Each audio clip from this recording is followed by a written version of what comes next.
Salut la team, au large des côtes, l'équipage d'un bateau de pêche bosse dur.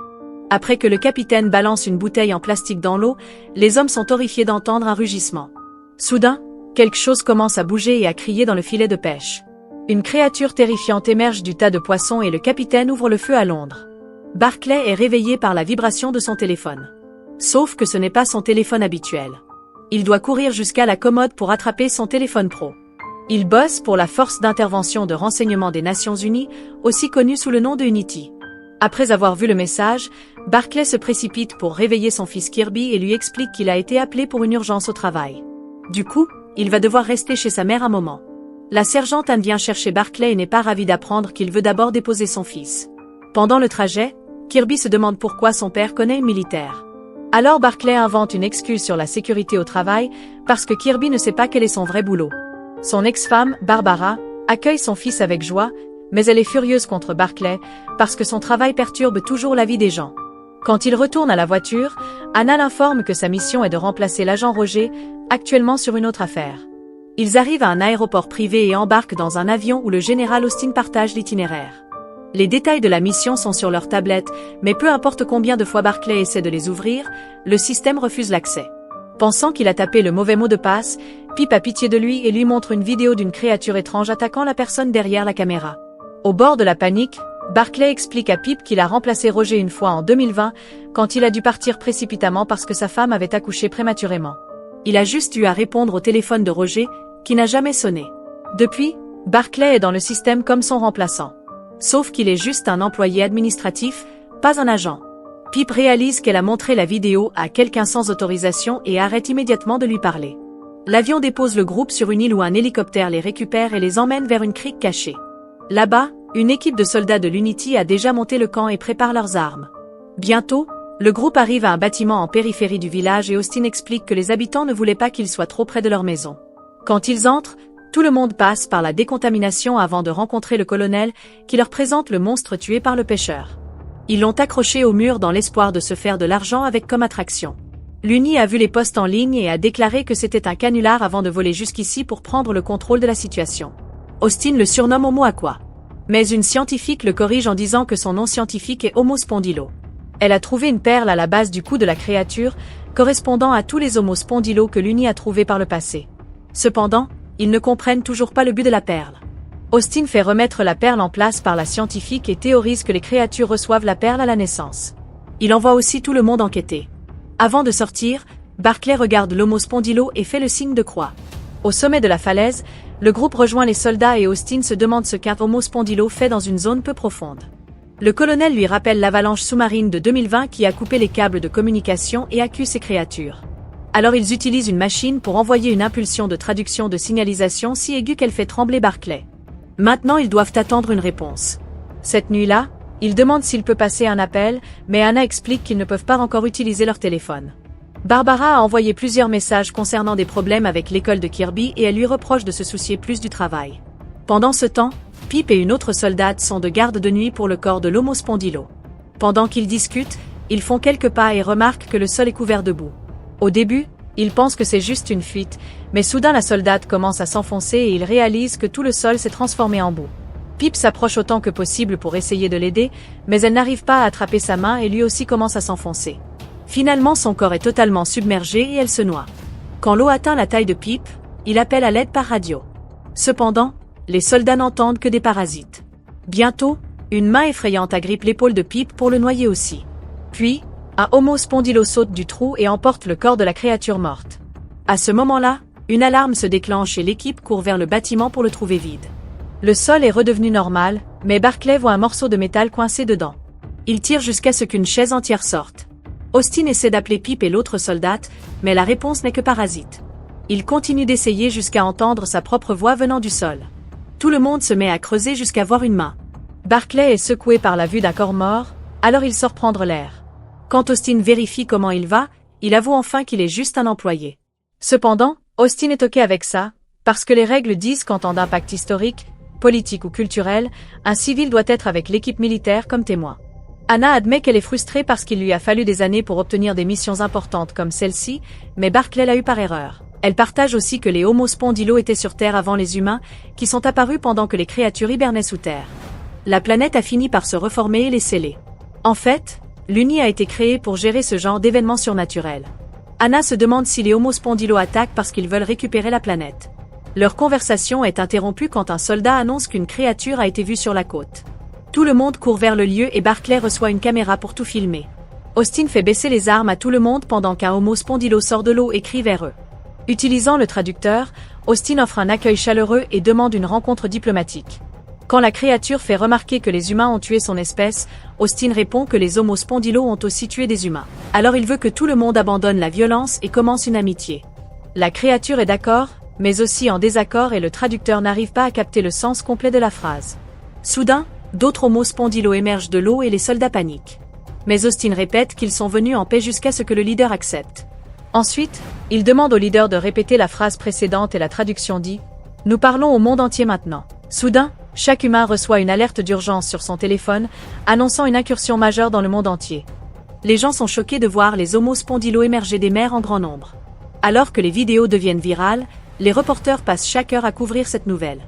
Les leaders mondiaux lancent l'initiative de diplomatie H2O et construisent un canal menant à la maison impériale, où les discussions de paix auront lieu. Barclay rentre chez lui et dit à Barbara qu'elle devra s'occuper de Kirby un peu plus longtemps. Il prétexte une promotion importante et envoie 3000 livres sur le compte de Barbara pour la calmer. Quelque temps après, d'importants leaders militaires se réunissent à la maison impériale pour commencer les discussions de paix. Quand un drone paparazzi s'approche trop près de la fenêtre, un garde l'abat immédiatement. Heureusement, les fenêtres sont en verre miroir, donc il n'a pas pu prendre de photos. Roger débarque dans la salle principale et hurle sur Barclay pour avoir pris sa place lors d'un événement si important, mais les soldats l'expulsent rapidement. Les ingénieurs activent ensuite le système d'eau pour commencer à remplir le bassin. Ça fonctionne bien au début, mais bientôt un tuyau casse. L'équipe court fermer ce tuyau spécifique et rediriger l'eau. Puis le bassin est prêt juste à temps. Bientôt, 4 Homo spondylus entrent, suivis de 2 pisomorphes et d'une créature plus humanoïde appelée homomorphe. L'ambassadeur désigné leur souhaite la bienvenue et la machine traduit. Mais il est interrompu par l'homomorphe. Elle s'appelle Salt et peut parler toutes les langues humaines. Elle termine le discours de bienvenue avec une plante qui pousse sur le mont Everest, le point le plus haut de la planète. Salt répond en faisant déposer par ses gardes les œufs morts de ses enfants pas encore nés et explique qu'ils n'ont pas survécu à cause de la pollution humaine. Elle refuse d'accepter N comme ambassadeur et dit qu'elle ne parlera qu'à Barclay. Tout le monde est confus. Alors Salt mentionne qu'il a montré du respect envers son peuple et touche sa perle pour diffuser le clip de lui faisant le signe de croix. Elle demande qu'il soit l'ambassadeur de la race humaine et après beaucoup de déni et d'hésitation, il répond par un OK. Elle annonce que la réunion est terminée et les gardes emmènent Barclay immédiatement. La commandante de l'Uni, Kate, le retrouve dans une salle privée et demande s'il a déjà eu des contacts avec les Homo spondylus. Alors il jure que non. Kate le prévient que son équipe de renseignement enquête sur toute sa vie et sa famille. En effet, des soldats vont chercher Barbara et Kirby. Barclay jure qu'il ne voulait pas que ça arrive, mais fait aussi remarquer que l'Uni a besoin de lui maintenant. Quand N quitte le bâtiment, des reporters l'entourent, mais il refuse de parler de sa démission. Internet devient fou parce qu'un civil secret a pris en charge la représentation de l'humanité. Et certaines personnes disent que des créatures étranges ne devraient pas avoir de pouvoir sur la politique. Le Premier ministre n'est pas content non plus et demande à Kate de dire à Salt leur choix. À la maison impériale, Kate informe Salt que le comité veut qu'elle fasse confiance à N, mais Salt fait remarquer qu'elle parle de confiance, mais insiste pour la rencontrer en privé et exige de parler à Barclay. Il rejoint Kate devant et explique qu'il n'est pas un expert, mais Salt le veut pour sa gentillesse et non pour son expérience. Elle demande ce qu'il veut vraiment et non ce que le comité lui a dit de dire. Alors il admet qu'il pense qu'il est temps que les civils aient aussi leur mot à dire, parce que ça affecte tout le monde. Salt est d'accord et menace de mettre fin aux négociations si Barclay ne se présente pas demain. Ensuite, il est emmené vers un véhicule blindé où il voit Kate. Il se demande si elle va le tuer. Alors elle montre son arme, mais assure qu'elle plaisante. Kate explique qu'elle a travaillé dur pour construire un monde meilleur pour tous et veut qu'ils travaillent ensemble pour la paix. Barclay est ensuite transporté à l'hôtel diplomatique, où la générale Dominique prend secrètement une photo de lui. Dans une salle privée, Barclay retrouve sa famille et il flippe en entendant parler de son nouveau job. Kirby trouve ça cool, mais Barbara s'inquiète pour son travail et pour Kirby qui rate l'école. Barclay pense que cet événement historique devrait être une priorité et qualifie Salt de joli. Alors Barbara se moque de lui. Kate et son équipe analysent chaque mot que Salt a dit. Elle a continué à dire nous pendant son discours. Alors il se demande si ces créatures partagent une conscience. Quand Salt a inspiré pour sentir la plante, son groupe a fait pareil au même moment, y compris les poissons. Elle a aussi adouci son langage et utilisé le sarcasme. Au labo, 2 scientifiques commencent à scanner les œufs morts. Ils collectent aussi des échantillons et l'un des scientifiques en vole un en le cachant dans sa poche. Plus tard dans la nuit, le scientifique rencontre Sir Kay et donne l'échantillon en échange de sa citoyenneté, bien qu'il soit contrarié de réaliser que l'accord n'inclut pas sa mère. Ensuite, Kif rencontre Dominique et un autre général pour livrer l'échantillon. Ils travaillent dans l'industrie de l'énergie et l'initiative H2O a des chances de la ruiner. Dominique explique qu'ils ont fait une simulation et les chances de récession, sans mentionner que les gens paniquent déjà.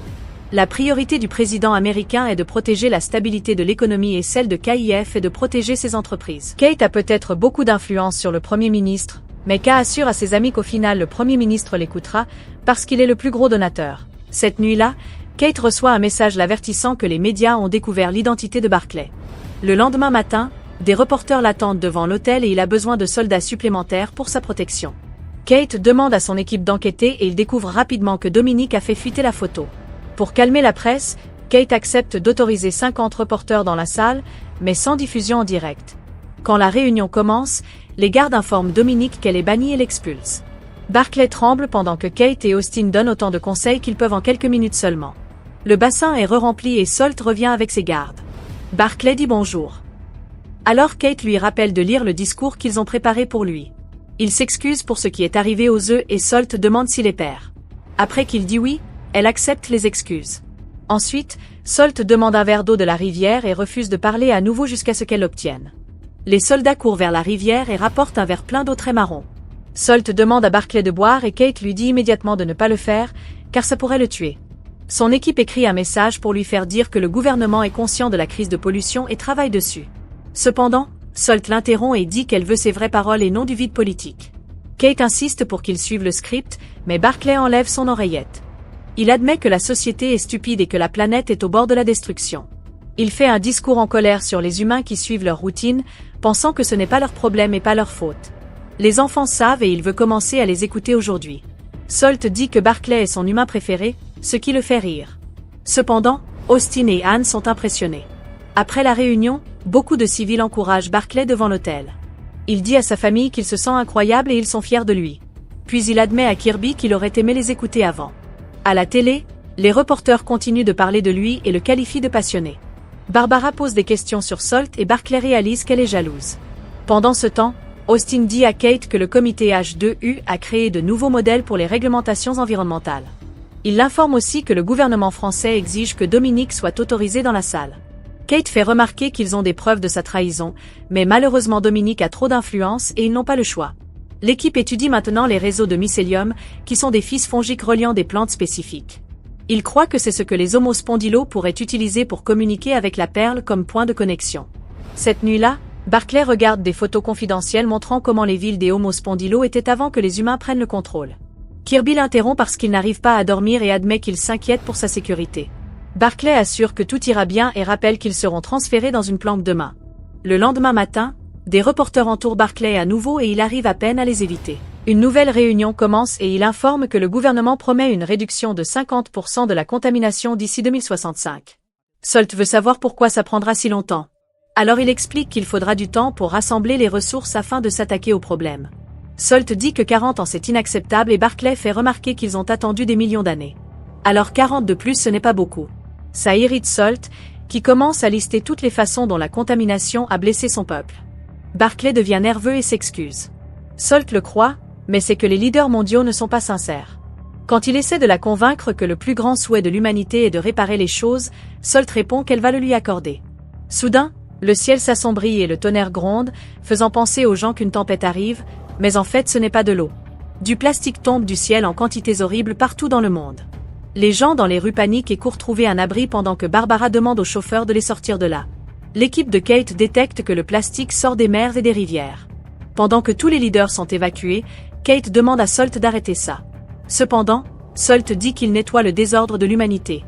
Barclay appelle Barbara et lui dit d'aller à la maison impériale. Le chauffeur essaie de trouver une route dégagée, mais le plastique commence à bloquer la plupart des rues.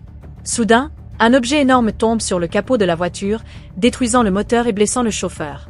Barbara dit à son fils de courir, alors Kirby sort de la voiture et doit esquiver un pneu qui roule. Barbara vérifie le chauffeur, mais il est déjà mort. Elle appelle Barclay et lui dit de trouver Kirby dans la rue. Puis elle commence à courir aussi. Il se précipite dehors et cherche Kirby, réalisant qu'il est sur le point d'être frappé par une ancre qui tombe. Alors Barclay plaque Kirby pour le sauver juste à temps. Barbara les rejoint ensuite et toute la famille court se cacher dans la maison impériale. Austin voit cet incident comme une déclaration de guerre des Homo Spondylus. Toutes les chaînes de télé du monde couvrent la pluie de plastique et les gens sur Internet disent que les Homo Spondylus veulent les humains morts. Tous les gouvernements annoncent que les rues ne sont pas sûres et disent à leurs citoyens de rester à l'intérieur. Finalement, la pluie de plastique s'arrête et maintenant tous les déchets de l'océan, y compris le Titanic, couvrent toutes les villes du monde. Les dégâts se chiffrent en centaines de milliards. Cependant, le gouvernement dit qu'il prépare déjà les réparations. Un ancien leader politique dit que cet incident est un appel aux armes et pense que les humains doivent s'unir contre les Homo Spondylus. Pendant la réunion suivante, Barclay dit à Salt qu'ils ont abordé ce congrès de bonne foi, mais que leurs actions ont compromis le processus diplomatique. Ils jurent qu'ils ne veulent pas la guerre, mais Salt affirme que la guerre a commencé il y a longtemps et que les humains l'ont déclenchée. Alors elle a simplement rendu ce qui leur appartient. D'autres mots politiques vides apparaissent à l'écran et Barclay décide de les ignorer à nouveau.